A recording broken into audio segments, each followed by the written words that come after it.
You're listening to At the Grove, a podcast for the Heritage School. Welcome to our latest edition of At the Grove.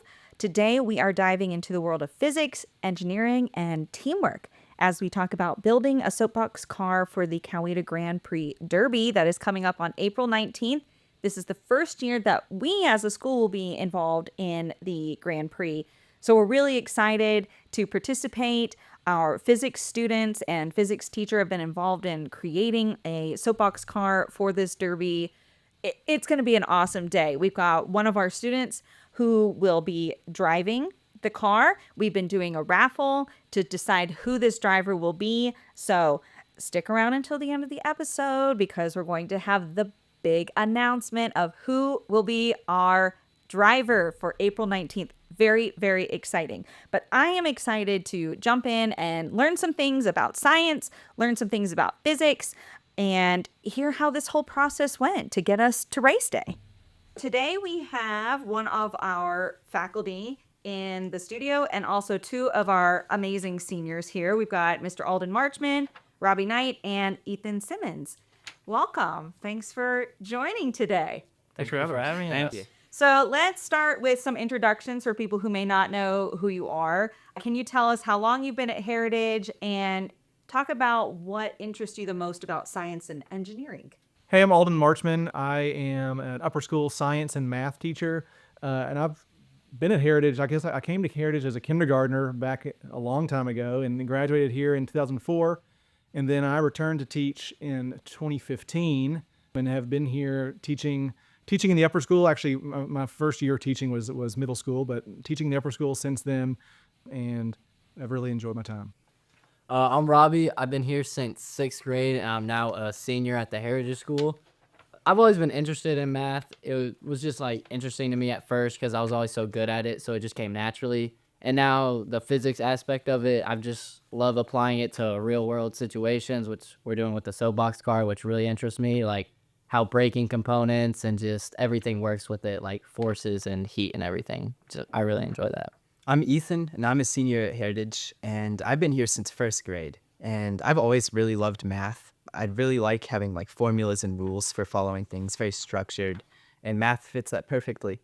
The one thing I don't love about math, though, is that sometimes it doesn't really feel like there's a real-world application for it. But that's where physics comes in, because it takes a lot of that math and it puts in the real world in a way that is very easy to visualize and make sense. We've got some real smarty people up in here today. They're going to teach me some things because I know nothing about physics, so I'm interested to learn some things today too. Science here at the Heritage School really goes far beyond textbooks and texts. Our students here kind of mentioned that. It's all about exploring things, problem solving, getting hands-on experience, and one of the best examples is this physics program that gives these students opportunities to see science in action, particularly with this Yamaha and building the soapbox derby that we're going to be talking about. So that's a really great experience to not just hear about these principles, but actually see it in action. So Alden, can you kind of just give us a quick overview of the science department, specifically what you teach, what kind of hands-on learning opportunities do students get? Yeah, that's one thing that really drew me to science. I was a math major, and so for me, having the opportunity to teach physics and sort of, like Ethan said, put math into the real world and have math sort of be useful in explaining things was really exciting to me. So as a teacher, I try to do that as much as possible. And so whether that's in the lab atmosphere where we are, building ramps so we can test sort of different variables on what's going to affect the speed of a car down a ramp, or whether that's shooting projectiles, which is always fun and a little bit dangerous. And so in the physics lab, I like to think of the physics lab as sort of being an exciting space for students to come and try to figure out how the world around them is working, and then also to why it's working. Try to sort of spark the curiosity that's sort of in everybody in every student that comes in there. So. And you can tell that the physics classes are very exciting because Mr. Alden's classroom always has bowling balls hanging from the ceiling and all these random contraptions that look really intriguing all around. So there's always fun things happening over there. But science here at the Heritage School, I think, is even getting more of an upgrade. We've got a great program already, but we've got even more exciting things on the horizons with this new innovation center opening in just a couple of months. There's a lot of excitement about it, about how STEM is going to even be taken to the next level there. So Alden, can you kind of talk about that too? How do you see this expansion of the science department here at the Heritage School with the innovation center opening? Yeah, the innovation center is going to be incredible. Well, first, going back to the bowling ball, that was one of the stipulations for my classroom. I was like, I need to be able to hang a bowling ball from the ceiling of the classroom.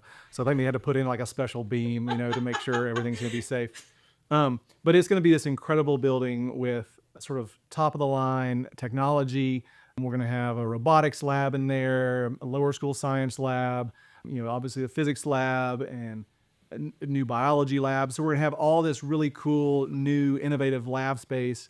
But through that lab space, we're going to have the opportunity to sort of take this science program to sort of a new level. With the way that the world is looking now, we've got all kinds of accelerating science discoveries and with you tie in AI and how that all fits into our world today. It's going to give us an opportunity to sort of keep growing at that same pace.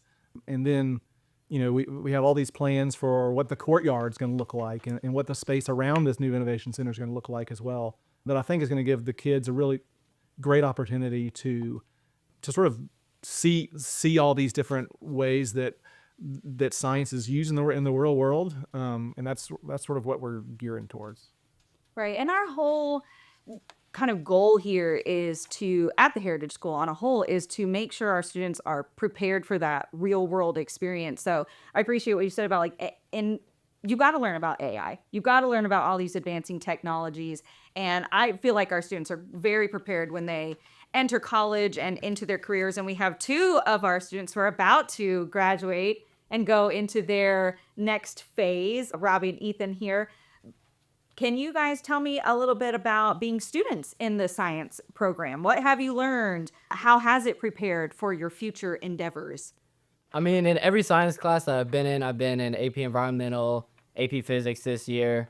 It's just there's so much application in it. For AP Environmental last year, we went to the water treatment facility, and we just saw how they actually interact with the problems we talk about in class, which I always think is interesting. You have I'm more of a visual learner, so I have something to put the stuff I'm learning to and actually integrate it into how I think. And AP Physics, we're doing 2 labs a week, so it's always cool to see that. And it's not a boring lab. It's we played one with a Nerf gun. Mr. Marchman accidentally shot himself.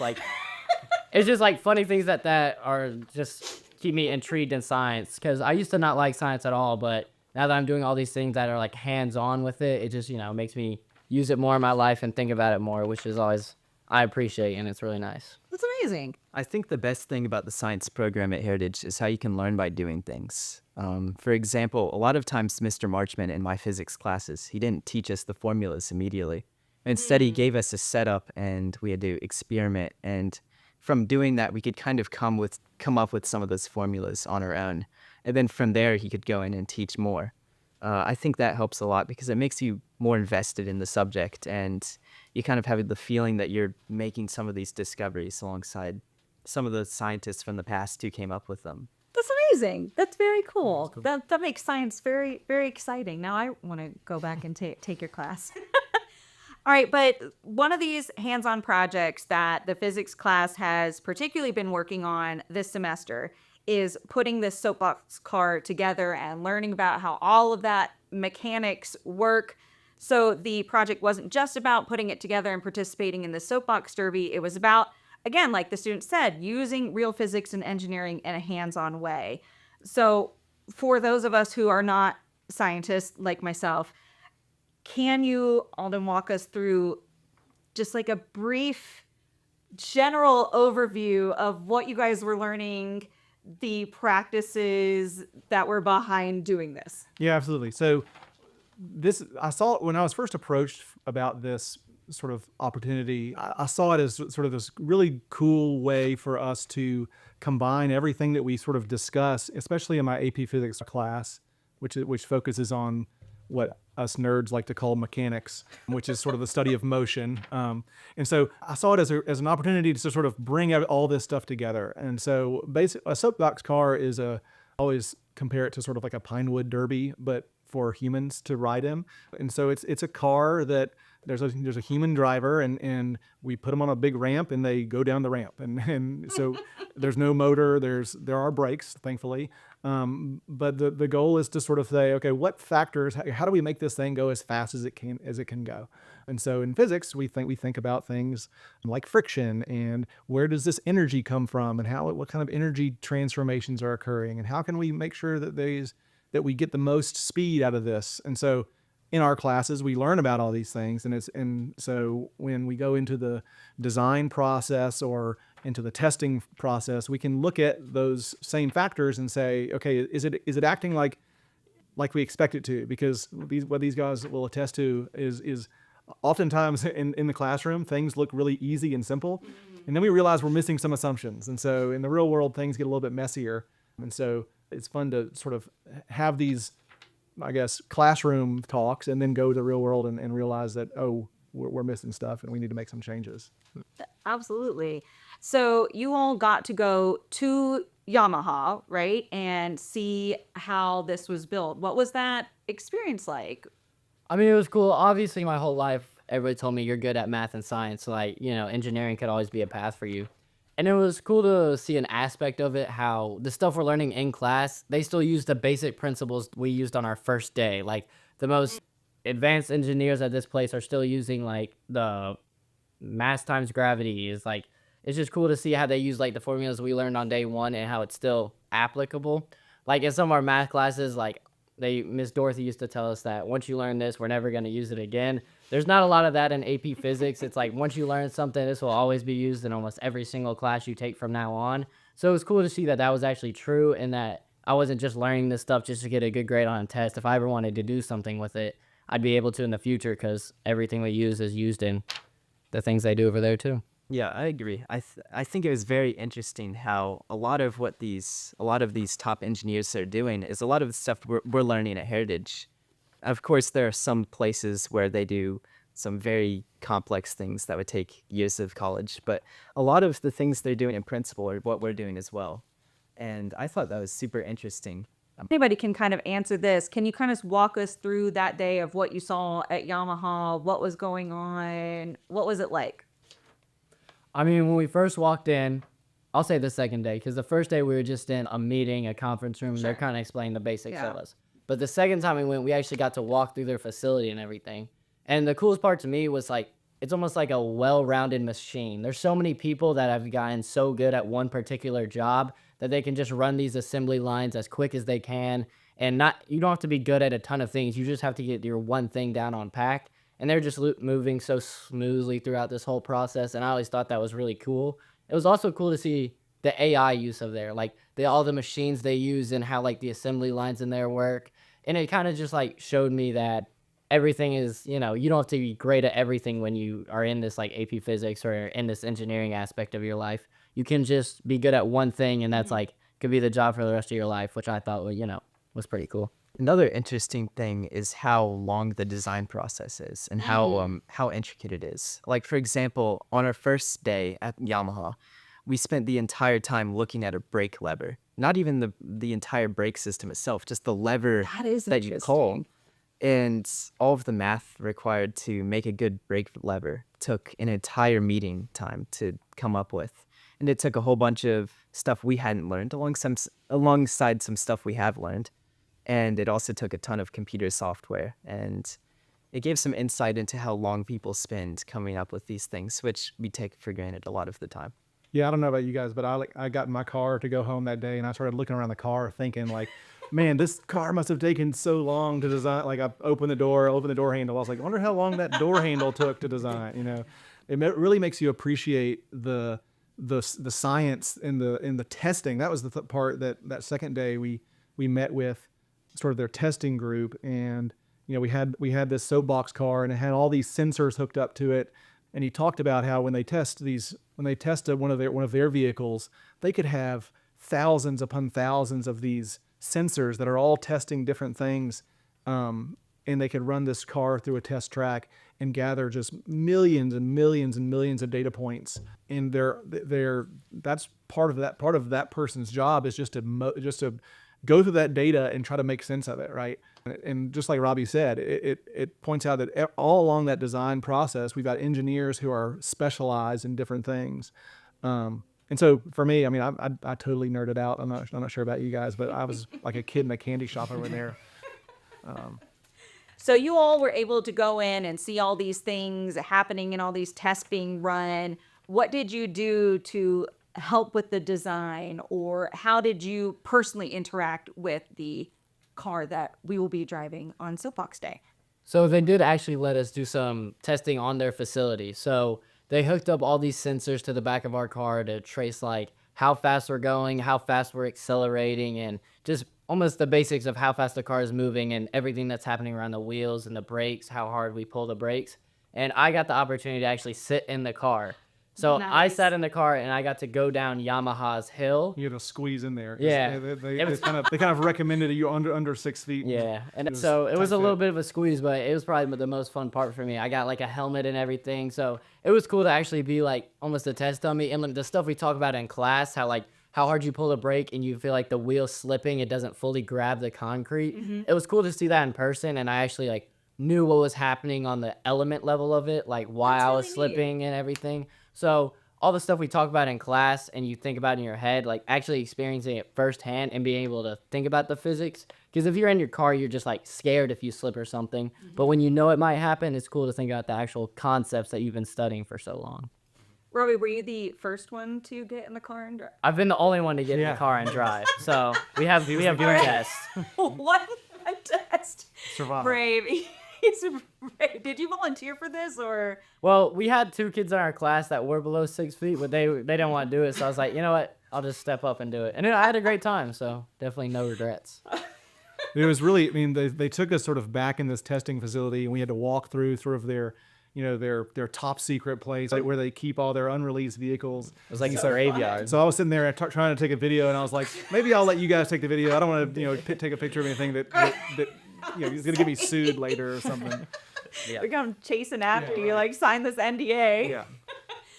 Ethan, what did you like about the hands-on experience and getting involved with the design and testing? I think coming up with some of the design decisions was a lot of fun. Back at Heritage, not at the Yamaha place, Robby and I spent a pretty long time deciding if we should have 3 wheels on the car or 4. Of course, most cars have 4. Right. But there's some there's some higher level physics stuff we learned at the end of the physics class, and we found that with 3 wheels in a perfect world, where the road has no bumps and we don't have to steer anything. In a perfect world, 3 wheels would go, I think, 0.01% faster. Oh. So it would give us faster. But they also don't design 3-wheel cars for another reason, right? Like, yeah, it's unfortunately a lot harder to steer. Yeah, a lot harder to steer. Okay, so we went with 4 wheels. We went with 4 wheels. Okay, the car had it with 4. That 0.01% wasn't quite worth the. If we lose by 0.01%. We'll see. Also, he's giving me credit. I did not help at all. I had no idea what they were doing half the time. Ethan's there deciding on wheels, and Robby's like, I will drive. I'm driving. Yes.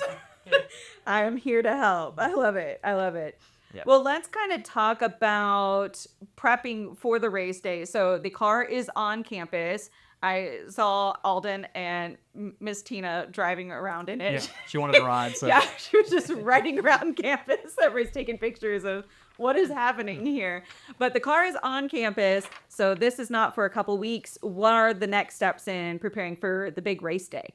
Yeah, so right now I talked with Mr. LaMarca, Jack, who's our art teacher, and sort of I don't say that I'm not an artist, because I really enjoy art, but I am certainly not a Jack LaMarca artist. And so he's going to be working with the AP art team to sort of put the finishing cosmetic touches on this thing. And so he's going to get it to look really cool and sort of hopefully have a sort of a heritage theme.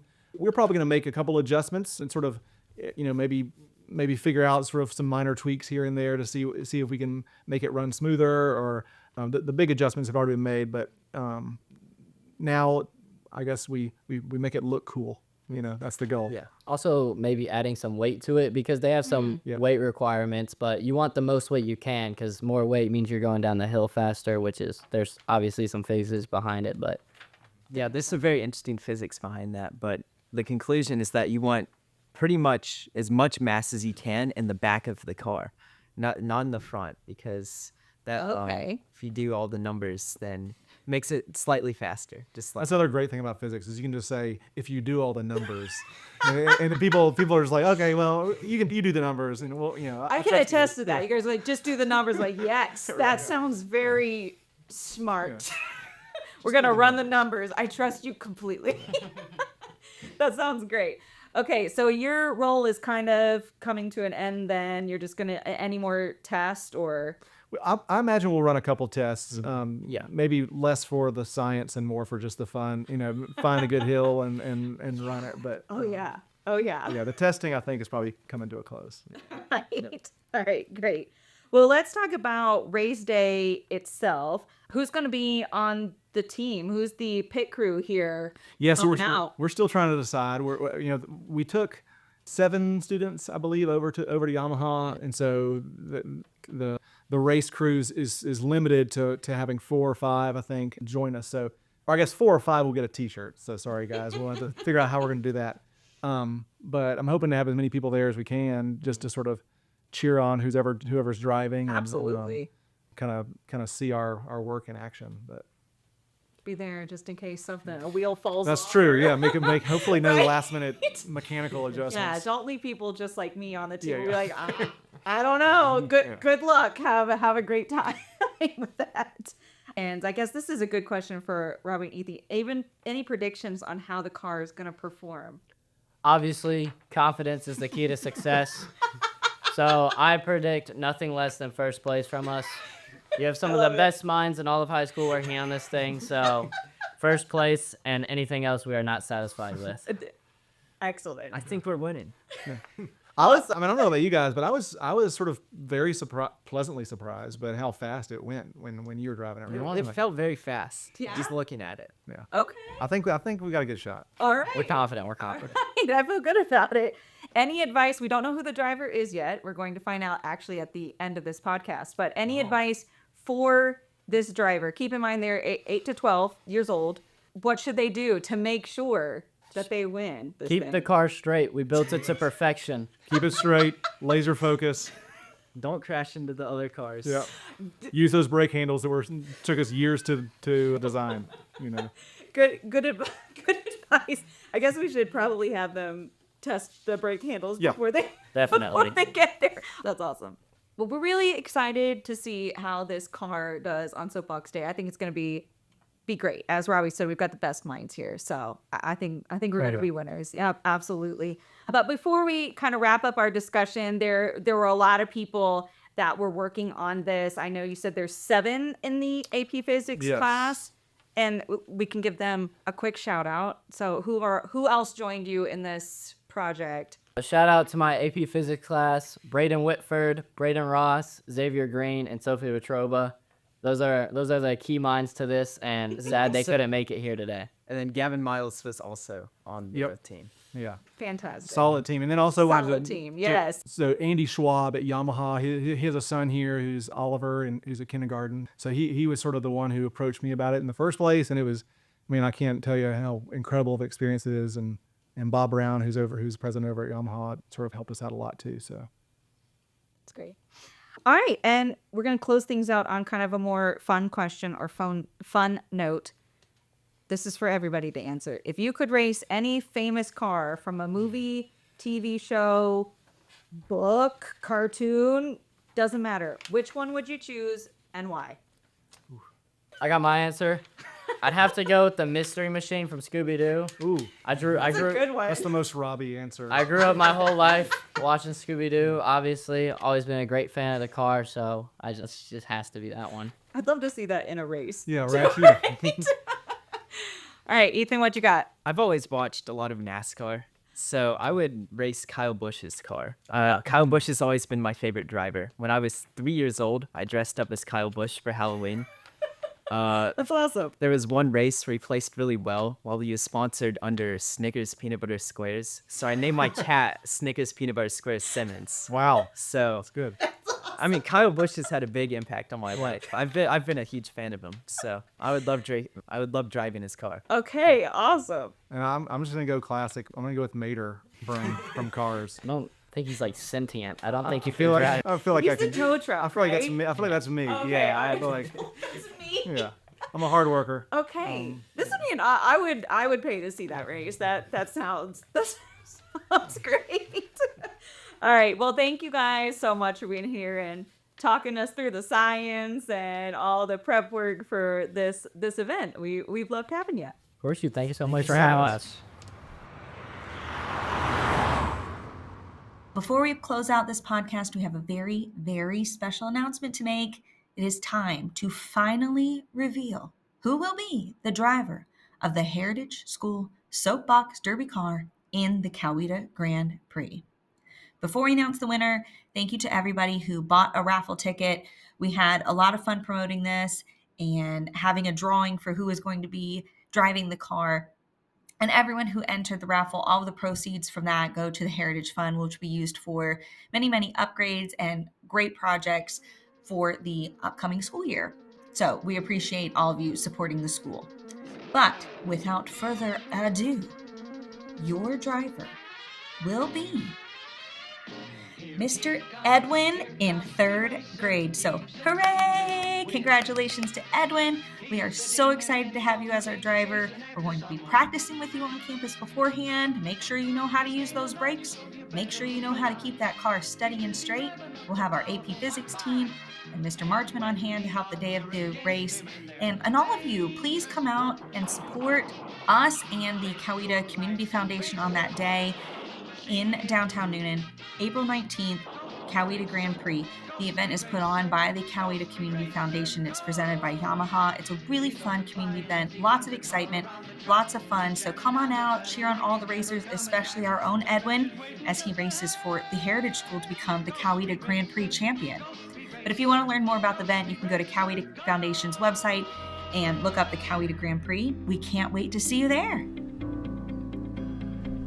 Thanks for listening to the Heritage School podcast. You can listen to At the Grove on Spotify, Apple Music, or your favorite podcast app. Further connect with the Heritage School by following us on Instagram and Facebook, or visiting our website at heritageschool.com. I'm Emily Kimball, and we will see you next time at the Grove.